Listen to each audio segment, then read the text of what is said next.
माँ जगदम्बा दोस्तों, आशा है माँ भगवती की कृपा से आप सब स्वस्थ और सुखी होंगे। आइए आज जानते हैं चैत्र नवरात्रि में पूजा विधि क्या है और यह व्रत कैसे किया जाता है। आप सभी को चैत्र नवरात्रि की हार्दिक शुभकामनाएं। प्रथमं शैलपुत्री च द्वितीयं ब्रह्मचारिणी तृतीयं चंद्रघंटेति कूष्मांडेति चतुर्थकं पंचमं स्कंदमातेति षष्ठं कात्यायनीति च सप्तमं कालरात्रीति महागौरीति चाष्टमं नवमं सिद्धिदात्री च नवदुर्गा प्रकीर्तिता। माँ दुर्गा आप सबके जीवन में खुशहाली लाए, सभी रोग मुक्त हों, यही कामना के साथ मैं अपना आज का वीडियो प्रारंभ कर रही हूँ। आशा है आप सबको पसंद आएगा। अगर कुछ भी अच्छा लगे तो लाइक, सब्सक्राइब और शेयर कीजिए।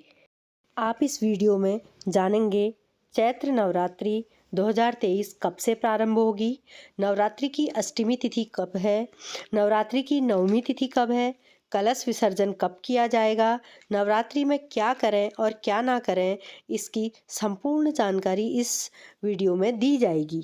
नवरात्रि के दिनों में माँ भगवती के अलग अलग रूपों की पूजा की जाती है।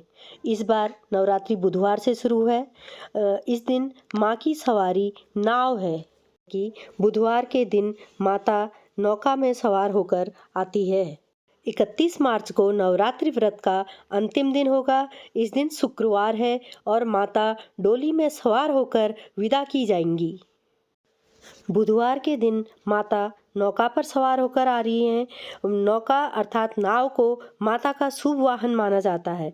माना जाता है कि माता जब धरती पर नौका पर सवार होकर आती हैं तो अपने भक्तों को धन धान्य सुख समृद्धि से परिपूर्ण कर देती हैं। इस बार चैत्र नवरात्रि 22 मार्च बुधवार से प्रारंभ हो रही है तथा 31 मार्च शुक्रवार को समापन है। चैत्र नवरात्रि में कलश स्थापना का शुभ मुहूर्त है 22 मार्च बुधवार सुबह 5:51 से 7:04 तक कलश की स्थापना की जा सकती है। चैत्र नवरात्रि में अष्टमी तिथि 29 मार्च बुधवार को है, नवमी तिथि 30 मार्च गुरुवार को है तथा दसवीं तिथि 31 मार्च शुक्रवार को है, जिस दिन व्रत का पारायण तथा कलश का विसर्जन किया जाएगा। इस बार चैत्र की नवरात्रि में कोई भी तिथि विलुप्त नहीं हो रही है, अर्थात कोई भी तिथि ना तो घट रही है ना बढ़ रही है। नवरात्रि के पहले दिन 22 मार्च बुधवार को माँ शैलपुत्री का आगमन तथा स्तुति की जाएगी। नवरात्रि के दूसरे दिन 23 मार्च गुरुवार को माँ ब्रह्मचारिणी की स्तुति की जाएगी। नवरात्रि के तीसरे दिन माँ चंद्रघंटा की पूजा स्तुति की जाएगी। नवरात्रि के चौथे दिन 25 मार्च शनिवार को माँ कूष्मांडा की पूजा की जाएगी। नवरात्रि के पाँचवें दिन 26 मार्च रविवार को माँ स्कंद माता की पूजा स्तुति की जाएगी। नवरात्रि के छठवें दिन सोमवार 27 मार्च को माँ कात्यायनी की पूजा स्तुति की जाएगी। नवरात्रि के सातवें दिन 28 मार्च को माँ कालरात्रि की पूजा स्तुति की जाएगी तथा नवरात्रि के 8वें दिन अष्टमी तिथि को 29 मार्च बुधवार को माँ महागौरी की पूजा स्तुति की जाएगी तथा 30 मार्च गुरुवार को नवमी तिथि के दिन माँ सिद्धिदात्री की पूजा स्तुति की जाएगी।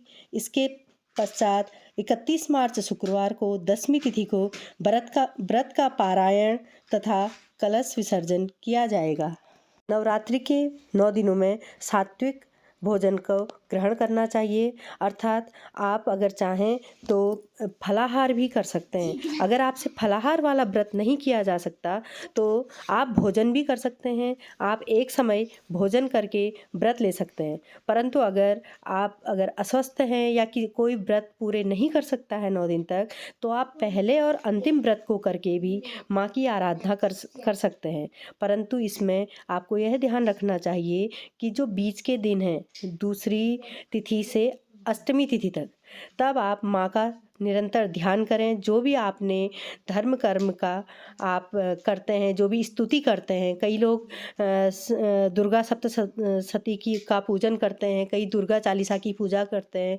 आपको जो भी यथासंभव लगे उस तरह से आप माँ की आराधना कर सकते हैं। व्रत करने के दौरान आपको लहसुन प्याज पूर्णतः वर्जित करना चाहिए।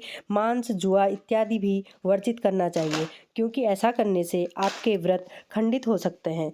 भोजन हमेशा सात्विक ग्रहण करें, फलाहार करें। अगर फलाहार नहीं हो सकता है तो भोजन ग्रहण करें, परंतु आपका भोजन सात्विक होना चाहिए। जो भी सामग्री है, जैसे नारियल, लोटा तथा कई जगहों पर हरियाली बोई जाती है, जिसे उत्तराखंड में हरेला या हरियाली कहा जाता है। उस सबसे संबंधित वस्तु है, जैसे जौ, गेहूँ, जिसके यहाँ जो भी हरियाली बोने में सामग्री प्रयोग की जाती है, उन सब चीज़ों को एक जगह पर रख लेना चाहिए, जिससे कि हम शुभ मुहूर्त के दौरान इन सारी चीज़ों का उपयोग कर सकें। नवरात्रि के पहले दिन स्नान आदि कार्य से निवृत्त होकर हमें पूरे घर में गंगाजल छिड़कना चाहिए, जिससे कि हम नवरात्रि के 9 दिनों के लिए माँ को अपने घर में आमंत्रित कर सकें। नवरात्रि के पहले दिन कलश स्थापना हेतु जो हमने जगह चुनी हुई है, जहाँ पर हम कलश स्थापना करते हैं, वहाँ पर रंगोली तथा हमारे उत्तराखंड में वहाँ पर ऐपण या अल्पना बनाई जाती है। और वहाँ पर अगर आप रंगोली नहीं बना सकते हैं या ऐपण अल्पना नहीं दे सकते हैं, तो वहाँ पर आप गंगा जल से शुद्ध कर लीजिए, गोबर से शुद्ध कर लीजिए। शुद्ध करने के बाद वहाँ पर माँ की मूर्ति रखकर, लाल वस्त्र रखकर और वहाँ पर कलश स्थापना कर सकते हैं। तथा अन्य दिनों में, नवरात्रि के अन्य दिनों में आप दैनिक पूजा पाठ की भांति ही वहाँ पर पूजा कर सकते हैं। कलश स्थापना के बाद हमें अखंड दीप जलाना चाहिए। ऐसा माना जाता है कि अगर हम अखंड दीप जलाते हैं और कोई मनोकामना माँ के सामने रखते हैं, तो माँ अवश्य उन मनोकामनाओं को हमारी पूर्ण करती है।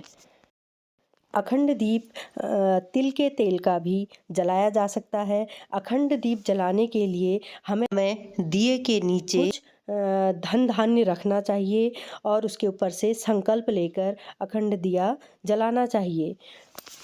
की पूजा के लिए दुर्गा सप्तशती के मंत्रों का बहुत महत्व है। अगर हम देवी कवच द्वारा माँ को प्रतिदिन आवाहन करते हैं, तो माँ अवश्य हमारी मनोकामना पूर्ण करती है। माँ नवरात्रि के 9 दिनों में आपको सर्वप्रथम देवी कवच पढ़ना चाहिए, उसके बाद अर्गला स्तोत्र पढ़ना चाहिए, उसके बाद कीलक स्तोत्र पढ़ना चाहिए तथा उसके बाद देवी सूक्त का पाठ करना चाहिए और उसके बाद देव्या अपराध क्षमापन स्तोत्रम का पाठ करना चाहिए तथा उसके बाद कुंजिका स्तोत्र पढ़कर दुर्गा सप्तशती के पाठ को पूर्ण करना चाहिए। सभी पूजा पाठ को करते समय हमें एक बात का ध्यान रखना चाहिए कि हमें सर्वप्रथम गणेश भगवान का आवाहन अवश्य करना। गणेश जी की पूजा को सर्वप्रथम करने से सभी पूजा पाठ को सफल माना जाता है। तो नवरात्रि से संबंधित और अति आवश्यक जानकारी आपको मेरे चैनल द्वारा समय समय पर मिलती रहेगी। इसके लिए आप मेरे चैनल को सब्सक्राइब करें तथा ऑल आइकन को दबा दीजिए।